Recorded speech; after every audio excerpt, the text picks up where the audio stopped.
அமரன் படத்தோட பிளாக் பஸ்டர் சக்சஸ்க்கு அப்புறமா சிவகார்த்திகேயன் அடுத்து நடிக்க போற தமிழ் சினிமாவோட ஹை பட்ஜெட் பிலிமோட நேம் தான் புறநானூறு. அப்போ அடுத்து எஸ்கே அண்ணாது இந்த படம் தான் ரிலீஸ் ஆக போதா அப்படின்னு கேட்டீங்கன்னா கண்டிப்பா கிடையாது. எஸ்கே அண்ணாக்கு அமரன் படம் வந்து 22nd film, 23rd ஃபிலிமா AR Murugadoss கூட இப்போ ஒரு படம் நடிச்சிட்டு இருக்காரு. அதுக்கப்புறம் 24th ஃபிலிமா டான் படத்தோட டைரக்டரான சிபி சக்கரவர்த்தி கூட ஒரு படம் நடிக்க போறதா டாக்ஸ் போயிட்டு இருக்கு. பட் அபிஷியல் அனௌன்ஸ்மெண்ட் இது வரைக்கும் எதுவும் வரல. சோ இந்த ரெண்டு படத்துக்கு அப்புறமா 25th ஃபிலிமா ரிலீஸ் ஆக போற படம் தான் புறநானூறு.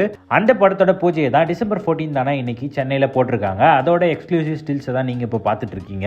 இந்த படம் எதனால இவ்வளோ ஸ்பெஷல், எதனால இந்த படம் 2025 one of the high budget ஃபிலிமா இருக்க போகுது அப்படின்னு கேட்டீங்கன்னா, ஃபர்ஸ்ட் இந்த படத்தை எடுக்க போறது சூரரை போற்றுன்னு ஒரு மேசிவான படத்தை எடுத்து நேஷனல் அவார்டு வாங்கின டைரக்டரான சுதா கொங்கரா தான் இந்த படத்தை டைரக்ட் பண்ண போறாங்க. அவங்க ரொம்ப வருஷமா எழுதின one of the strongest political ஸ்டோரியை தான் இந்த படத்தோட கதையா எடுக்க போறாங்க. ரெண்டாவது, இந்த படத்துல ஹீரோவா நடிக்க போறது ஆக்டர் சிவகார்த்திகேயன் மட்டும் கிடையாது, அவர் கூட ஜெயம் ரவி அண்ட் அதர்வாவும் சேர்ந்து நடிக்க போறாங்க. மூணாவது, இந்த படத்துக்கு மியூசிக் பண்ண போறது இன்னொரு நேஷனல் அவார்டு வாங்கின மியூசிக் டைரக்டரான ஜிவி பிரகாஷ் தான். ஆஸ் அ மியூசிக் டைரக்டரா அவரோட 100வது படமா இந்த புறநானூறு படம் இருக்க போகுது.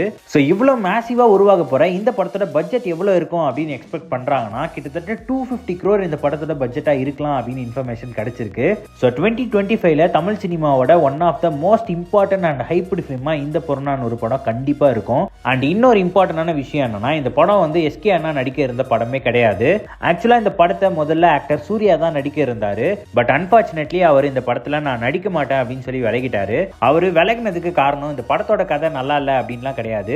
இந்த படத்தோட ஸ்டோரி ரொம்ப ஸ்ட்ராங்கான ஒரு பாலிடிக்ஸே பேசுது. ஸோ அந்த பாலிடிக்ஸ் பத்தின நாலேஜ் எனக்கு அவ்வளவா கிடையாது அப்படின்னு சொல்லி ரொம்ப பொலைட்டா விலகிட்டு இருக்காரு. அண்ட் இது மட்டும் இல்லாம இந்த படத்தோட அனௌன்ஸ்மெண்ட்ல நோட்டீஸ் பண்ண வேண்டிய ஒரு விஷயம் என்னன்னா, அவங்க ரிலீஸ் பண்ணியிருக்க அனௌன்ஸ்மெண்ட் நோட்டீஸ்ல எப்போதுமே தனித்துவமிக்க கதைகளை தேர்வு செய்திடும் திரு ஜெயம் ரவி அவர்களும் எங்களோடு இணைவதில் மகிழ்ச்சி அடைகிறேன் அப்படின்னு சொல்லி அவங்க ரிலீஸ் பண்ணியிருக்க அந்த அனௌன்ஸ்மெண்ட் நோட்டீஸ்ல மென்ஷன் பண்ணியிருக்காங்க.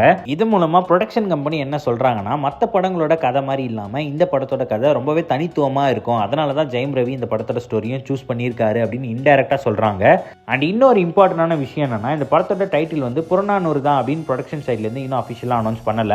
SK25 அப்படிங்கிற ஹேஷ்டேக்ல தான் இன்னும் கொஞ்ச நாளைக்கு இந்த படத்தோட டைட்டில் இருக்க போகுது. ஸோ இவ்வளோ ஹை பட்ஜெட்டா உருவாக போற இந்த புறநானூறு படத்தை பத்தி உங்களோட ஒப்பீனியன் என்ன அப்படிங்கறத கீழே கமெண்ட்ல சொல்லுங்க. அண்ட் இந்த வீடியோ பிடிச்சிருந்தா லைக் பண்ணி இதே மாதிரி இன்னும் நிறைய இன்ட்ரெஸ்டிங்கான அப்டேட்ஸ்க்கு மறக்காம நம்மளோட சேனலை சப்ஸ்கிரைப் பண்ணி வச்சுக்கோங்க.